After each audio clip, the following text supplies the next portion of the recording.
Hello, everybody, and welcome back to the Sideline Eye podcast. You're welcome to our review show, and we're looking back at the first round of the Senior Football Championship that took place on Saturday evening between Madden and the Grange. Tommy Coleman is once again my guest, and he's going to talk us through all the ins and outs of the game. Tommy, you're very welcome back on, and I suppose we were building this up last week as a real humdinger, a real great game to kickstart the Senior Championship. And I suppose it was anything but. It was really disappointing, a disappointing game, and just it was basically over at half time. Yeah, it was a real disappointment. We can't get away from that. It's I just don't know what happened with the Grange. Grange to me over the years when I played against them and when I managed against them in the championship, or the natural aggression and the fire and the fight and everything that they bring to the game, it wasn't there. And you felt it in the crowd. At times, it looked like a dead rubber league match at the end. At times, with nothing at stake. It wasn't good now. And Grange, I'm sure themselves, they don't need me or you or anybody else to tell them. They'll be hugely disappointed with the performance. It was a shock to me, and I was expecting a real tight game. I thought if Grange brought that natural aggression and they play the way they can play, I thought they could have maybe torn Madden over. But it was, the game was gone at half time. It was over. The impact. We were looking at the players that were going to make impact for Grange, and it wasn't happening in the first half. Ethan, really didn't. He might as well not have been there in the first half. There was nothing happening for him. Let's take nothing away from Madden. Madden done everything that was asked of them. Ryan Grimley was up. He was flicking balls round. He was breaking balls into space. You could see how well they'd been prepared. And we touched on that last week. A team that had been preparing for the championship for the last 4 weeks, and a team who had huge momentum. And I felt that the team with the momentum maybe had that there with that hunger and age, and especially the way things went for them with the wins, that would be a major factor for them. But it happened to be it went the opposite way, and you could see how well they were prepared. Ryan was just getting up, he just wasn't flicking the ball anywhere. He was flicking it into spaces, like Mullen, Sheridan, Rafferty, these boys all picking the ball up at will, and just made it an awful evening for Grange. And as you say, compliments to Madden, and I have to say they gave me a bit of stick after the game for us tipping the Grange, so maybe we deserved it, and that's fair enough. But well, in fairness, I sort of moved around a wee bit when I got into among the Grange crowd. That's it. They said to me, "You got it wrong this time." Tommy says I did. Yeah, so big time. But they look so much sharper. Tommy Madden looked so much sharper, fitter, better organised, better structure, well prepared. It was just such a mismatch from the start. Yeah, the word, and we talked about what way Madden would set up, and they did set up that way. They did flood the defence, and when they constantly turned Grange over. I can't believe how many times Grange brought the ball into tackle were dispossessed. And when the were dispossessed, they moved the ball so quickly. And Roland Mullen was, he was playing in the wing half forward, and he was just dropping back once was turned over. And this left Niall Smith free. And he just had to. Niall had the run of the park. It was unreal. He must have thought all his birthdays would come at once. You play a championship match, and I would prefer to say I don't think a glove was laid on him the whole day. And he just dominated. He just dominated the game. His run, he was absolutely terrific. He had all the space that he wanted, and his speed, his agility, his awareness. Everything was brought into play, and he showed it. He showed it to the best of his form. He had some performance there the other night. And Grange, I don't know what anybody was designated. It didn't look like me. There was anybody was to pick him up once Ronan had dropped back off now. And Peter had touched on that last week. That when you play Madden, and we were saying that says too. now was some of the boys that really did have to curtail, because he coming out of defence, he's electric. And when Ronald dropped back off, there was nobody there to pick him up. That to me was a killer. And that happened the whole way through the first half, and they didn't change anything in the second half. And Niall had an absolutely superb performance. I think just you touched on the Madden defence. Tommy, Grange shot selection, they didn't help themselves with their shot selection a couple of times in the first half.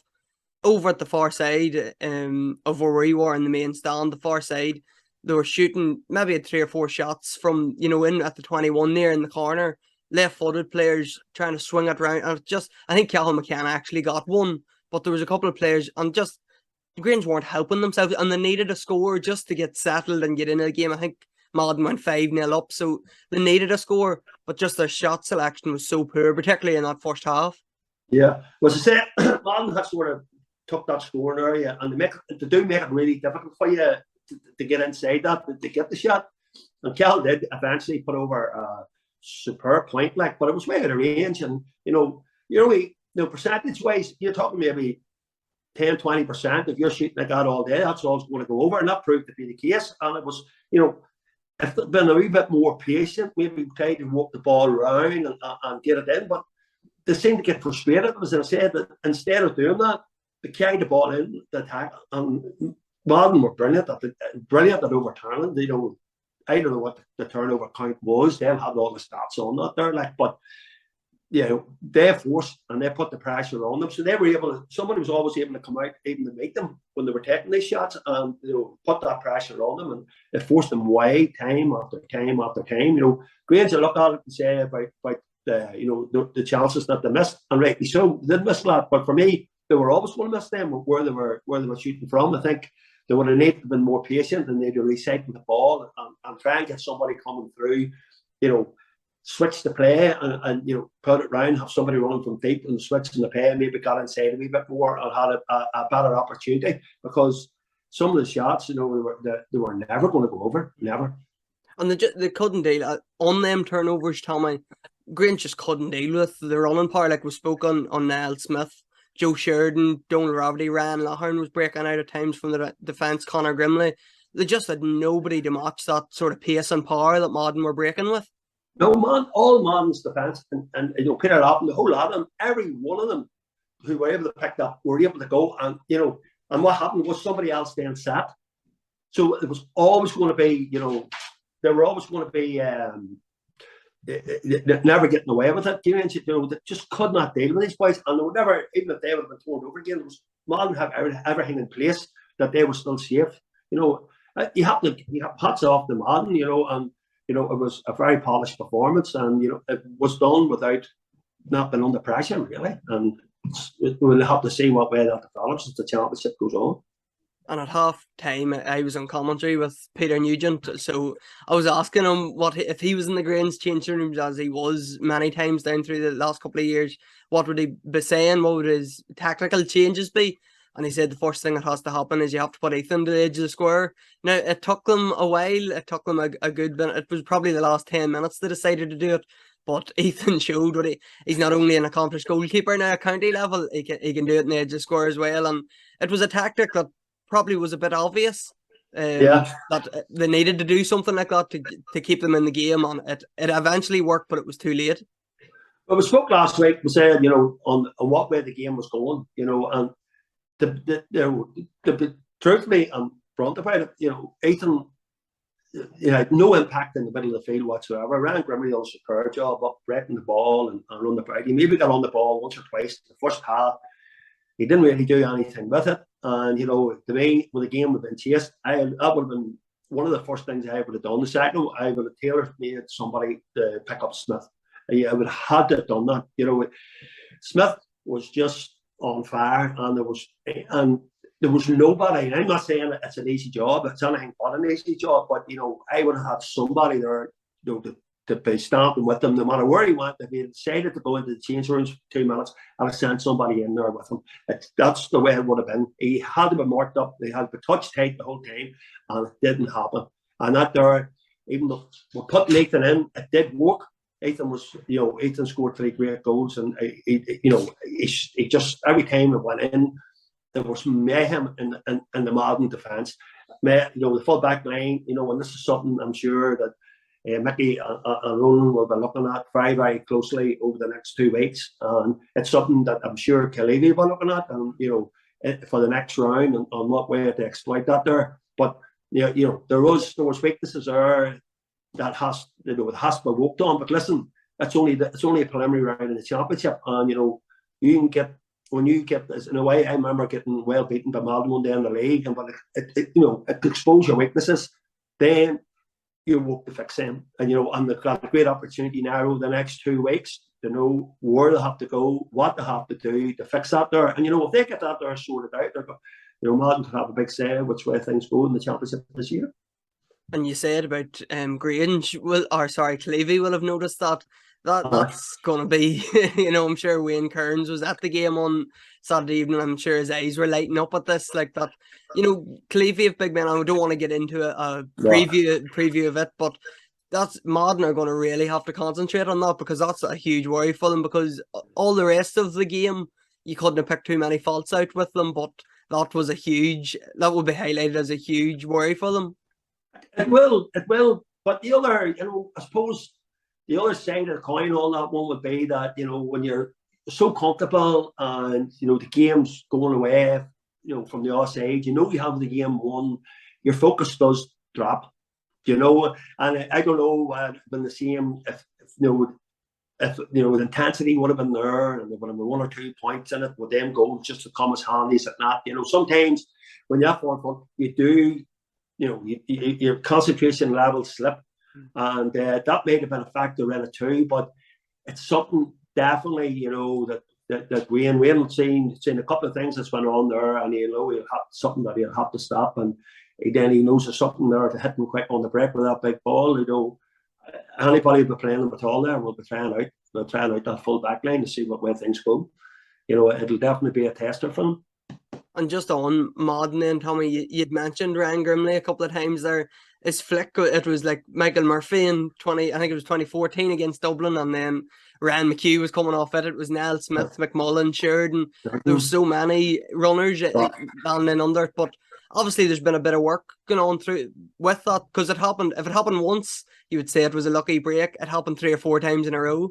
It happened, and I think Ryan's thing of the day, he said if he was competing with Ethan, he was just going to get up and he was going to break it, and flick it on, flick it into space, and you could see how well prepared they'd been in that their department.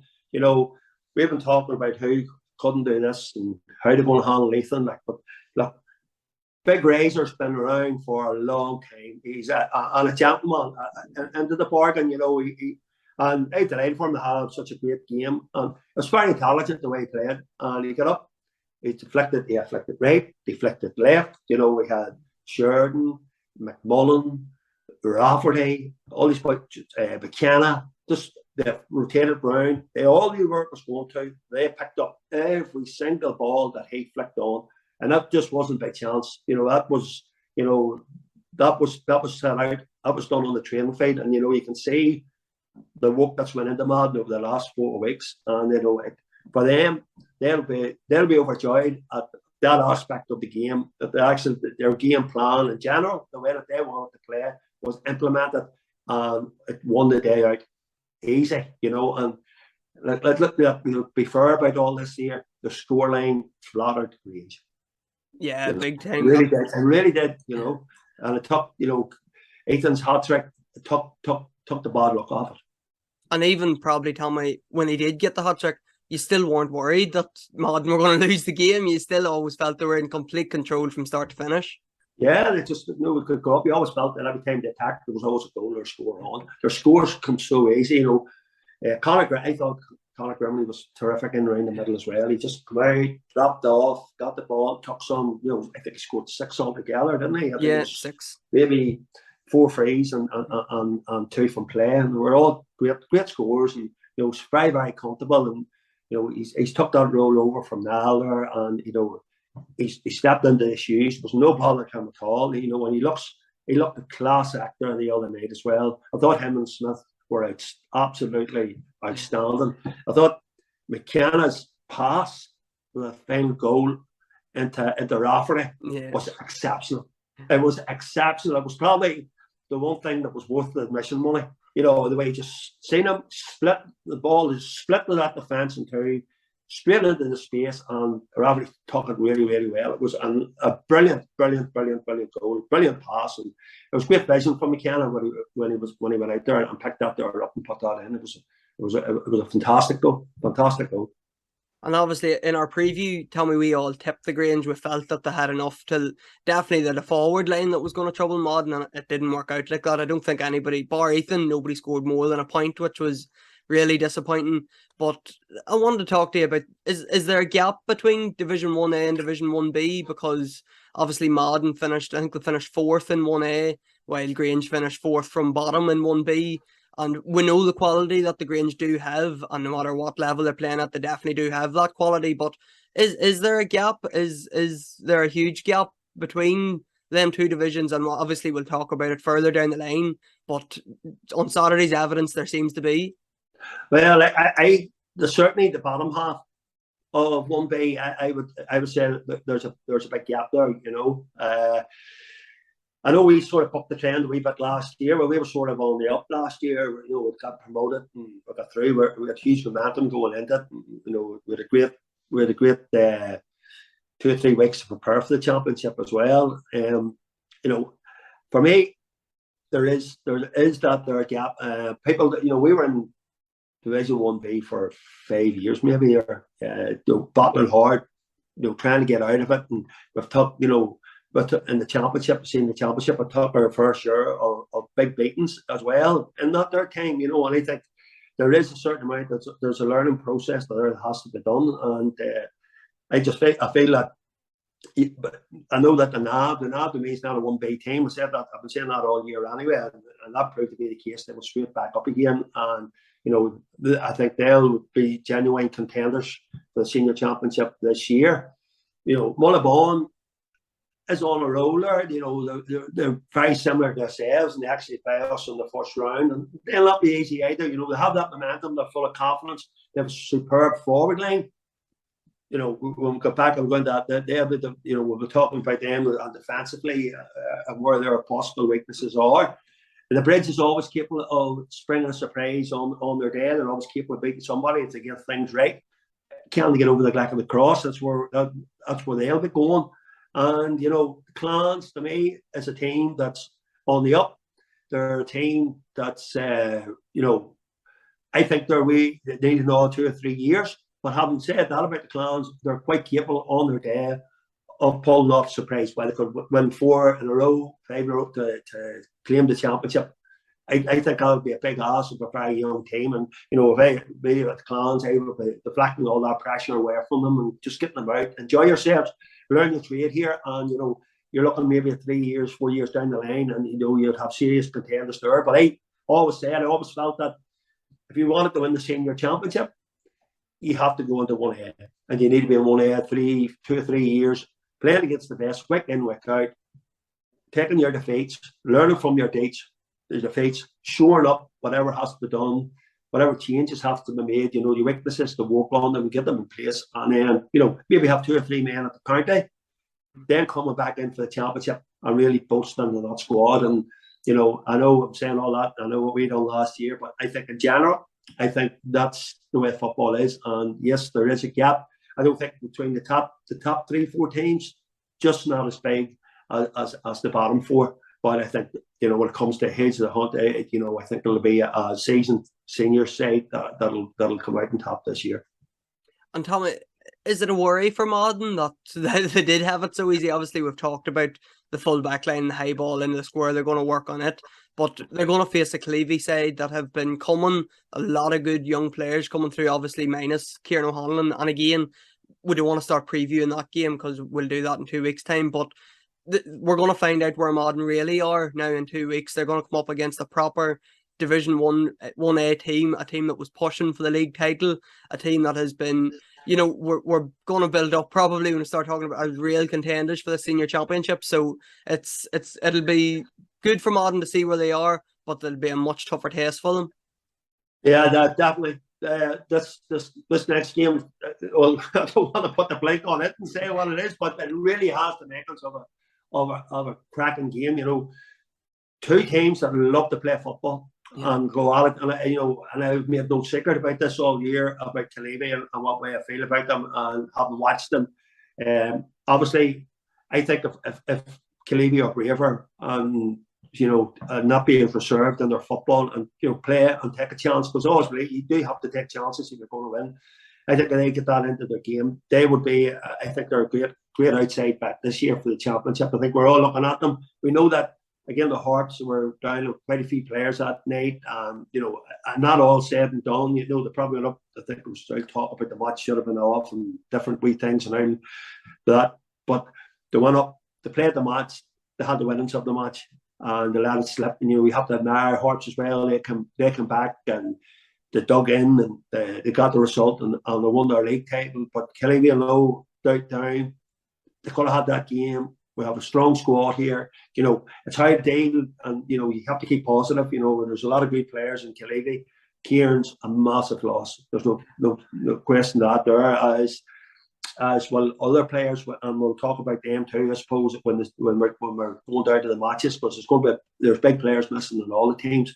It's just you keep your positivity and keep yourself focused on what your job and your belief in the squad of the players that you have. And if Killeavy do that, I think that they're going to be real contenders. But Madden showed the other night how good you can be. How good are that?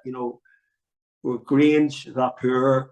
We're Madden that good, is there somewhere in between? And probably that's where the truth lies. But good thing for Mickey and Ronan is it did show where the can be suspect at, and that gives them a great opportunity now over the next 2 weeks to work on that there. And if they can get that there tuned in, they'll not be far away either. Because Madden were, I know, having played them last year, how good they were. We just couldn't handle them last year. And it's the one team that we didn't want to play in the championship last year. So they're quite a capable squad. They could go on, and as I say, they could. They've got that match, that first initial match over, and once you get that first match over in the championship, then it's all guns blazing, and you can push on after that there, and the momentum, belief that builds, and but they have work to do, no doubt about it. But Killeavy has their advantage there now. They've watched them, what way it's set up, they know how difficult it is for them to break down. They know what Sheridan, Smith, Lappin, Bally, all these boys bring to the table when they're breaking out, and but they also know where they possibly could be suspect. Now, it might be just a case that they just lost focus, and once one big ball goes in and there's a score comes from it, sometimes panic sets in, and and that seemed to be the other day when an all ball went in, they seemed to be more flustered and panicky, and they didn't get it out. But listen, Madden's in a good place as well, so it'll be it's a makings of a great game there. It should be, and that's the next round of the senior championship. That's in 2 weeks' time.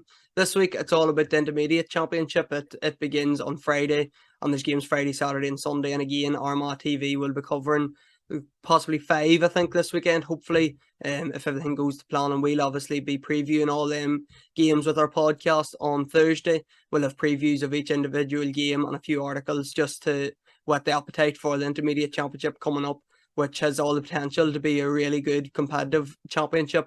So we'll be back on Thursday with that. Keep an eye out on all our social media posts, and make sure to follow us on Twitter, Instagram, Facebook. Subscribe to our YouTube channel and follow us on Spotify as well. Tommy, brilliant to hear from you. Thanks for coming on and giving us your thoughts on the game. No problem, Sean. Always a pleasure.